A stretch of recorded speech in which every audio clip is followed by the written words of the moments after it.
मुस्लिम वक्ता बोलते हैं कि मुस्लिमों की वफादारी पर शक क्यों करते हो? शक नहीं करते हुजूर। आपने देश का बंटवारा किया धर्म के आधार पर, बोलते हैं फिलिस्तीन जिंदाबाद। क्यों?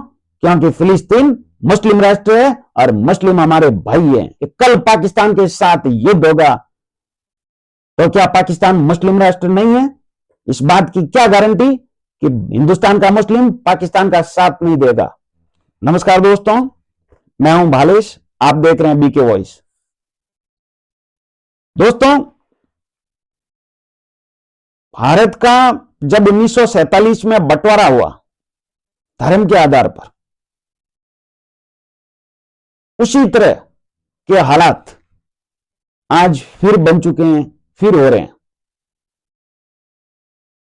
हमारे देश के बहुत बड़ी आबादी को यही पता है कि भारत का बंटवारा 1947 में हुआ, लेकिन बहुत बड़ी आबादी को यह नहीं पता कि भारत का बंटवारा एक बार नहीं, बहुतों बार हो चुका है। भारत से 10-15 देश टूटकर अलग हो चुके हैं।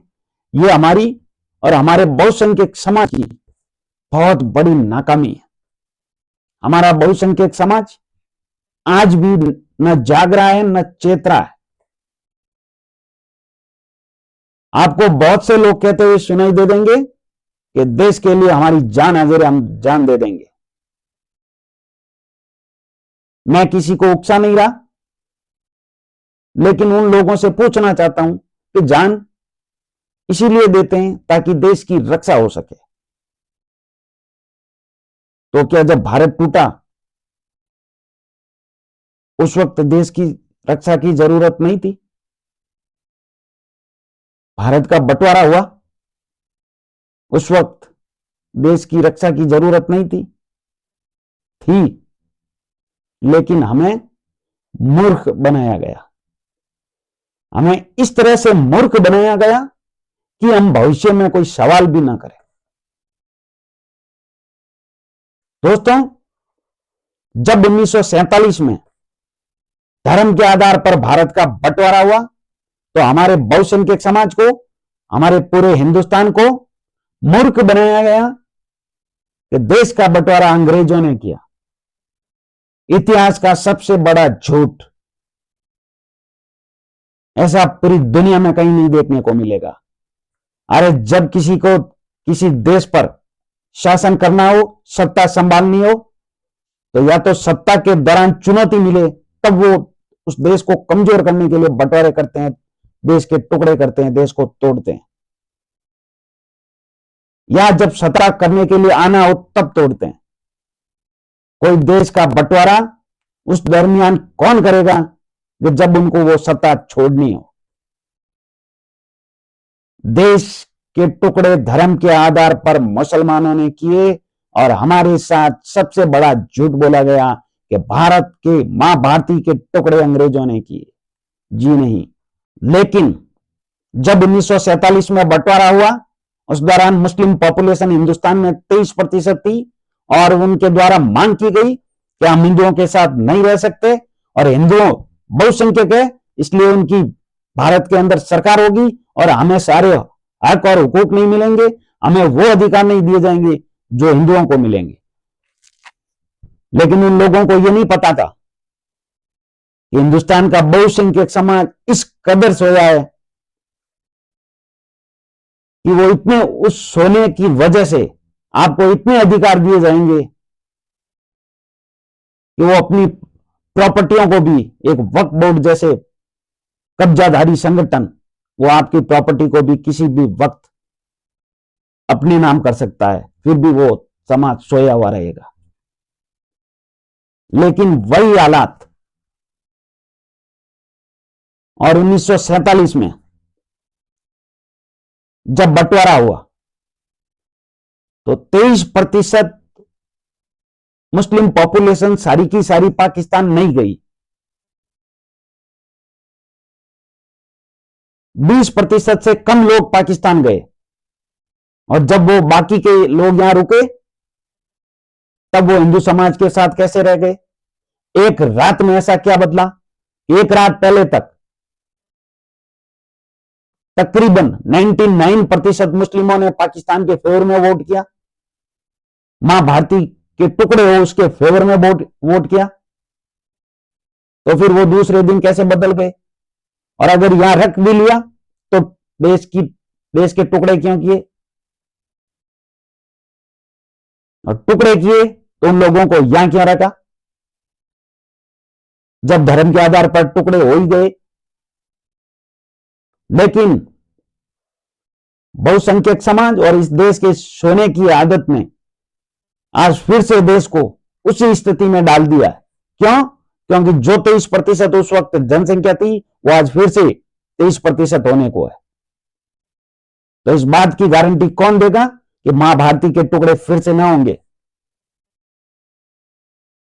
लेकिन नहीं, इस बार बंटवारे के रूप में टुकड़े नहीं होंगे, इस बार आपको अंदर से खोखला किया जाएगा। कैसे? जिस कश्मीर में हिंदू राजा हुआ करता था, जिस कश्मीर में एक वक्त सारे हिंदू हुआ करते थे, सदियों पहले, कुछ सालों पहले, उस कश्मीर से आपको भगाया गया और आज ढूंढने पर भी हिंदू समाज कहीं नहीं मिलता। आपसे एक राज्य, सिर्फ पाकिस्तान, बांग्लादेश, अफगानिस्तान जैसे देश नहीं लिए, आपसे कश्मीर भी ले लिया गया और आपको पता तक नहीं चला और आपके कानों में या बालों में जू तक नहीं रहेंगी। उसी तरह केरल लिया गया, एक एक राज्य, एक एक शहर करते करते 9 राज्य और 100 से ज्यादा जिलों में आपको अल्पसंख्यक कर दिया गया। और ऐसे गांव, मोहल्ले, शहर, कस्बे बहुत से हैं जहां से तुम भाग रहे हो। और हालात ऐसे हो गए हैं कि आज मोदी सरकार है केंद्र में, लेकिन मोदी सरकार जैसी सरकारें अगले कुछ समय तक के लिए, कुछ सालों तक के लिए, जिस दिन इनकी पॉपुलेशन 30-35% हो गई, उस दिन प्रधानमंत्री इनका होगा। क्योंकि भारत के अंदर किसी भी सरकार को बहुमत पाने के लिए 30 से 35% वोटों की जरूरत होती है और इनकी जनसंख्या 20 के लगभग कुछ ऊपर या नीचे पहुंच चुकी है। और जिस रफ्तार के साथ जनसंख्या बढ़ रही है, उस रफ्तार से वो दिन दूर नहीं इनका प्रधानमंत्री होगा। लेकिन आजाद भारत के दौरान एक बार इनका गृह मंत्री रहा था महबूबा मुफ्ती के पिताश्री, उस दौरान कश्मीर साहब हुआ था। तो जिस दिन इनका प्रधानमंत्री बन गया, उस दिन भारत के हालात देख लेना।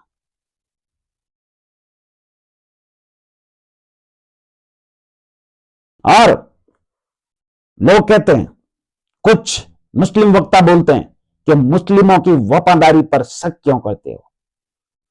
शक नहीं करते हुजूर, आपने देश का बंटवारा किया धर्म के आधार पर, फिर भी हमने शक नहीं किया। लेकिन आज हालात ऐसे हैं कि फिलिस्तीन और इजराइल का युद्ध चल रहा है, उस दौरान हजारों की, लाखों की तादाद में मुस्लिम सड़क पर निकलते हैं और बोलते हैं फिलिस्तीन जिंदाबाद। क्यों?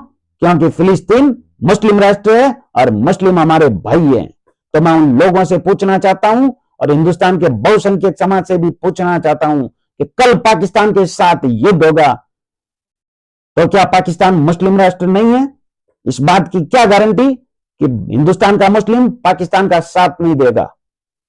जबकि फिलिस्तीन से तो कोई नाता रिश्ता नहीं, पाकिस्तान तो हमसे निकला है, तो वो तो इनके भाई भी हुए,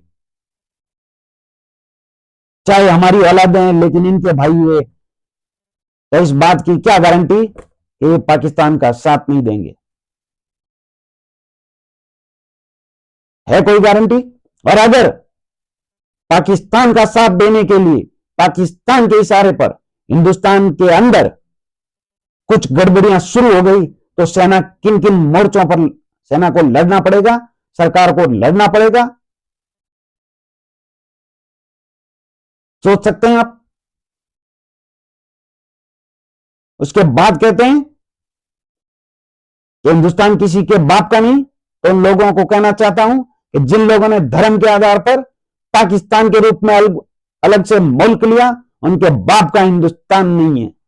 और मैं उन लोगों से पूछना चाहता हूं कि जिनके लिए इस्लाम ही सब कुछ है, आप पूरे पाकिस्तान में घूम लीजिए और सवाल कीजिए, और वहां के यूट्यूबरों ने किया भी है कि आपके लिए देश पहले या धर्म, तो वो बोलते हैं धर्म, इस्लाम है तो हम में।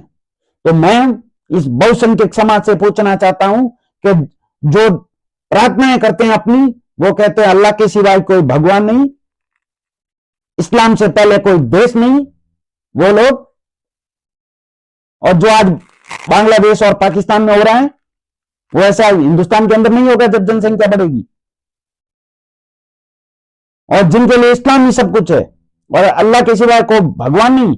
कश्मीर में वो पत्रकार गई थी, उन्होंने एक वहां के स्थानीय निवासी से बात की, तो उन्होंने सीधा और साफ बोला कि मंदिर नहीं बनना चाहिए, अगर बन गया तो हम जला देंगे। उनकी जनसंख्या हिंदुस्तान के अंदर बढ़ने पर क्या वो मंदिरों को रहने देंगे? क्या वो अदर समाज को जीने देंगे? दुनिया में कहीं है सबूत कि मुस्लिम राष्ट्र के अंदर कोई दूसरे धर्म का आदमी जी रहा है आसानी के साथ, उसको हक और हुकूक मिल रहे? और इन जाहिलों के अत्याचारों को आज बेटैन भुगत रहा है। ये जो पाकिस्तानी जाहिल वहां बैठे हैं, उनके अत्याचारों को बेटैन भुगत रहा है।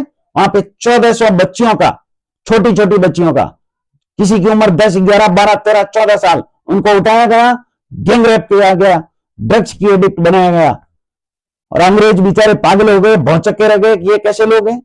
तो उन अंग्रेजों को कहना चाहता हूं कि जिनके कॉन्सेप्ट में छोटी बच्ची नाम की कोई चीज नहीं होती, जिस बच्ची की उम्र 10 साल है और उसके पीरियड्स आना शुरू हो गए तो वो शादी के काबिल है, तो उनके लिए वो बच्ची नहीं महिला है। उनके लिए 8 साल भी वही है, 80 साल भी वही है, 60 भी वही है, 6 साल भी वही है। मेरा इरादा किसी को उकसाने या भड़काने का नहीं है, मेरा इरादा कोई गलत नहीं है, लेकिन मैं इस देश के बहुसंख्यक समाज को, इस देश के सनातन समाज को जागृत करना चाहता हूं। बस यही मेरा इरादा है कि देश की रक्षा सिर्फ बॉर्डर पर खड़े हो जाने से नहीं होती। देश की रक्षा आप देश के अंदर रहकर भी कर सकते हैं। क्या गलत हो रहा है उसके विरुद्ध आवाज उठाओ, सही हो रहा है उसका फेवर करो, वरना जो कहता ना सत्य सनातन अमर है, कोई मिटा नहीं सकता। क्या अफगानिस्तान में सत्य सनातन नहीं था? क्या पाकिस्तान में सत्य सनातन नहीं था? क्या बांग्लादेश में सत्य सनातन नहीं है? जो आज बांग्लादेश में हिंदुओं को मार रहे हैं, पीट रहे हैं, भगा रहे हैं, क्या वो सत्य सनातन ही नहीं है?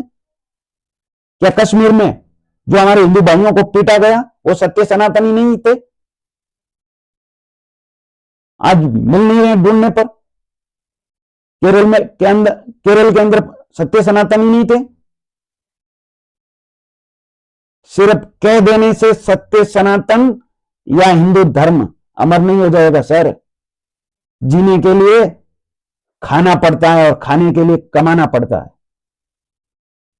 कह देने भर से अमर नहीं हो जाते, उसके लिए आवाजें उठानी पड़ती है। इन लोगों का समर्थन करो जो देश हित के लिए काम करें, उस सरकार का समर्थन करो जो देश हित के लिए काम करे।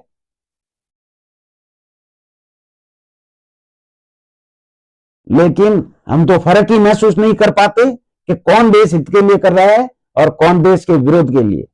जो देश हित के लिए काम कर रहा था उसको 240 पे लाके पटक दिया। साथियों, अगर मेरा वीडियो अच्छा लगा हो तो लाइक कीजिए, कमेंट करके बताइए और सब्सक्राइब जरूर कीजिए। सिर्फ देख के छोड़िए मत। आपका बहुत बहुत धन्यवाद। भगवान आपका भला करे। जय श्री राम। भारत माता की जय।